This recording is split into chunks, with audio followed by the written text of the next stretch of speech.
ठिकाणी महिला बंधू भगिनींनो, आपल्याला उपस्थित या ठिकाणी या कार्यक्रमाला उपस्थित असणारे महाराष्ट्र राज्याचे कॅबिनेट मंत्री नामदार खाडे साहेब आपल्याला कामगार मंत्री आज प्रमुख पाहुणे म्हणून भेटलेत. पलटण तालुक्याच्या वतीने मी त्यांचे मनापासून आभार मानतो. आणि हा भांडी देण्याचा कार्यक्रम महिलांसाठी खाडे साहेबांची ही संकल्पना होती आणि म्हणून आज पलटण तालुक्यामध्ये 4000 हे ट्रक सगळे दिसतात ना, हे ट्रक सगळे भांडी घेऊन आलेत. आज 4000 महिलांना भांडी खाडे साहेबांच्या म्हणून मिळत आहेत. खाडे साहेबांना सगळ्यांनी टाळायला सांगतात.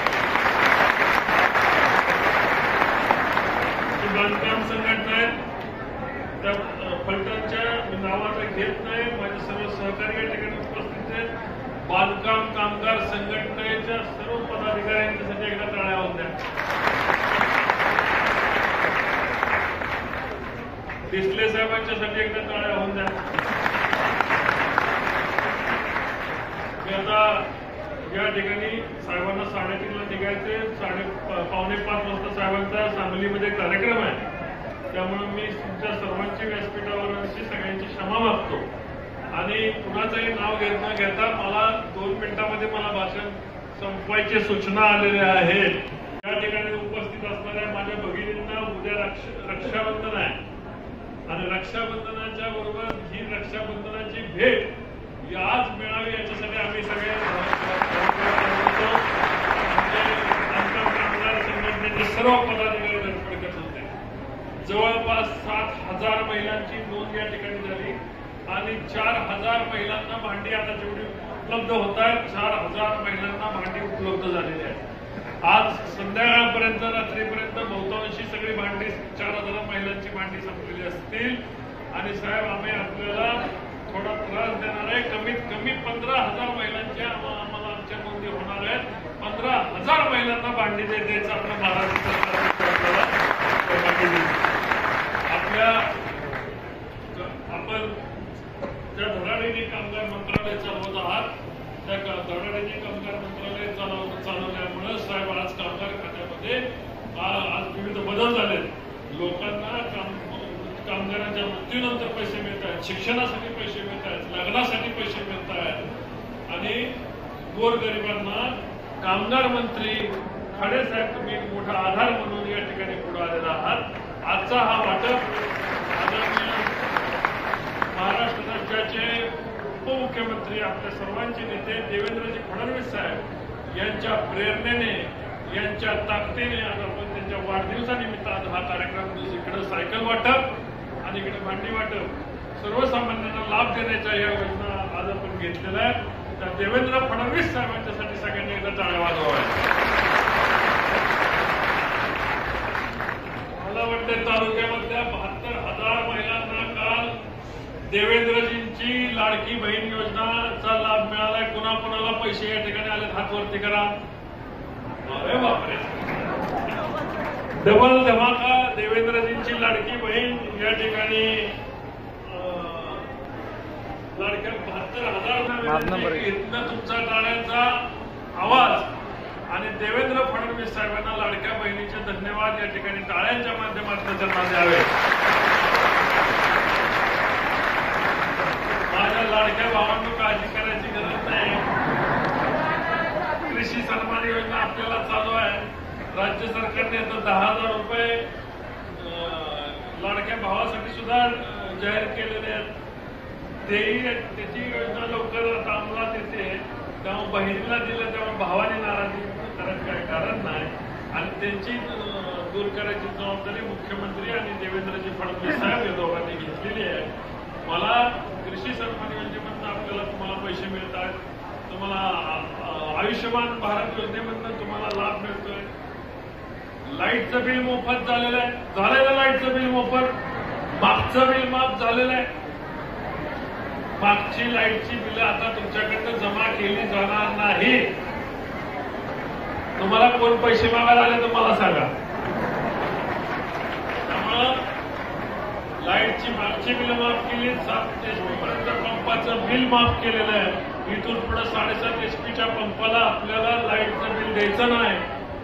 लाडक्या बहिणीबरोबर पंतप्रधान महोदयांनी केलेला 2000 रुपयाचा सन्मान निधी, राज्य सरकारचा 2000चा सन्मान निधी, जवळपास वर्षाला एका कुटुंबाला 1000 रुपयाचा सन्मान निधी भारतीय जनता पार्टीच्या माध्यमातून आणि केंद्र आणि राज्य सरकारच्या माध्यमातून मिळतोय. याचबरोबर तालुक्यामधले रस्ते, आज तुम्ही या पालखी महामार्गावरून आलाय, हा पालखी महामार्ग कुणी केला? कुणी केला? मला काय ना, मोदी साहेबांनी केला ना. मोदी साहेबांच्या साठी एकदा टाळ्या वाजवा. आज डोंबरपडी, कृष्ण आणि नीरा देवताचं पाणी या तालुक्याला देण्याचं काम आदरणीय देवेंद्र फडणवीस साहेबांनी केलंय. त्या फडणवीस साहेबांच्यासाठी आणि या भागाला विशेष करून कामगारांसाठी नवीन MIDC या ठिकाणी निर्माण करण्याचं काम फडणवीस साहेबांनी केले. देवेंद्रजींच्यासाठी एकदा शेवटच्या टाळ्या वाजवा.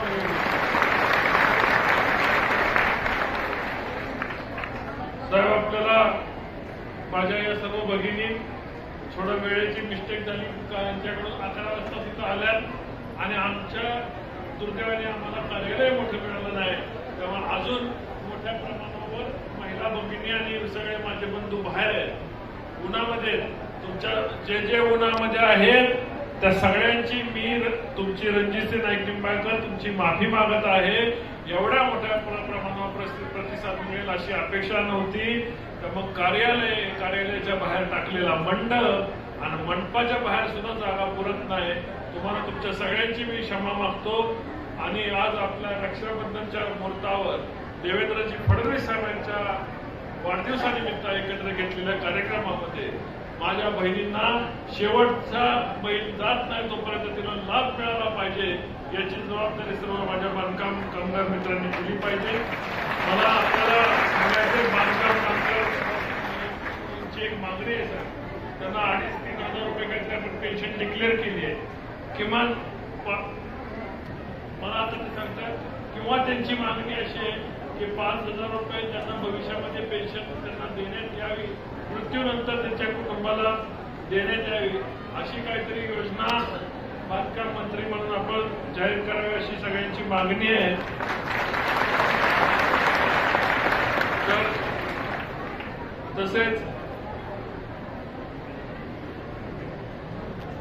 बांधकाम कामगारांच्या इतर मागण्या तुम्हाला निवेदनाच्या स्वरूपामधून मी आपल्याला देत राहील. आमची बांधकाम कामगार संघटना या ठिकाणी अतिशय चांगलं काम करते. अध्यक्ष, उपाध्यक्ष ही भारतीय जनता पार्टीचे आपले कार्यकर्ते, माझा मावळा लोकसभेचा शरद हा अध्यक्ष असतात तो समन्वय आहे. त्यामुळे उपाध्यक्ष आणि सर्व मंडळी भारतीय जनता पार्टीचे कार्यकर्ते तुम्हाला जे सहकार्य लागेल ते सहकार्य भारतीय जनता पार्टीचा या तालुक्याचा सुपुत्र म्हणून मी तुम्हाला करायला तयार आहे. खरं तर एक भांडं आणण्यासाठी तिथून तुम्हाला सातारा जाऊन आणणं शक्य नव्हतं. तालुका स्तरावर भांडे आणून तुम्हाला देण्याचा कार्यक्रम मनोदय हा गेले 2 महिने चाललेला अथक प्रयत्नातून आज आपला संपन्न होतोय.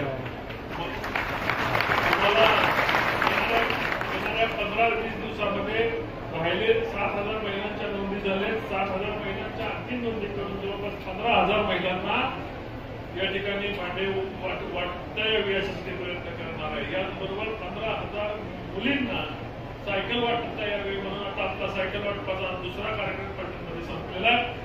जे काय करता येणार सारखं असेल तर ते सर्व करणार आहे. माझ्या या ठिकाणी एवढंच मी या ठिकाणी बोलणार आहे. माझ्या बहिणी या ठिकाणी उपस्थित आहेत.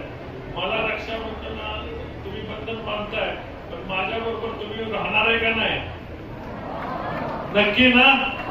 बस मला एवढाच तुमचा आशीर्वाद सर्वांचा पाहिजे.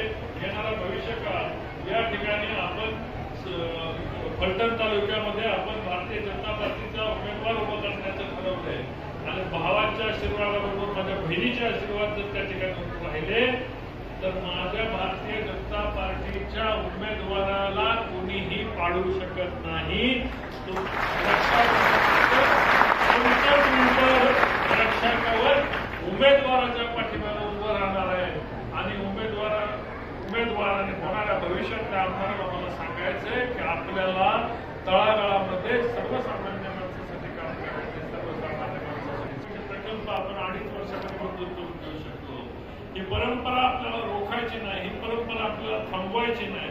रक्षाबंधनाच्या या आदल्या दिवशीच्या मुहूर्तावर आपण ठरवायचंय की फलटण तालुक्याचा सर्वांगीण विकास करायचा आहे आणि सर्वांगीण विकास करायचा असेल तर बदल करायचा आहे. आणि या बदलाच्या पार्श्वभूमीवर आपल्या सर्वांना मी धन्यवाद देतो आणि खाडे साहेबांना, मी आदरणीय खाडे साहेबांना, मंत्री महोदयांना मी या ठिकाणी बोलण्यासाठी विनंती करतो आणि त्यांचे आशीर्वाद तुमच्या आणि आमच्या पाठीमागे राहावे अशी आपल्या सर्वांच्या तर्फे त्यांना मी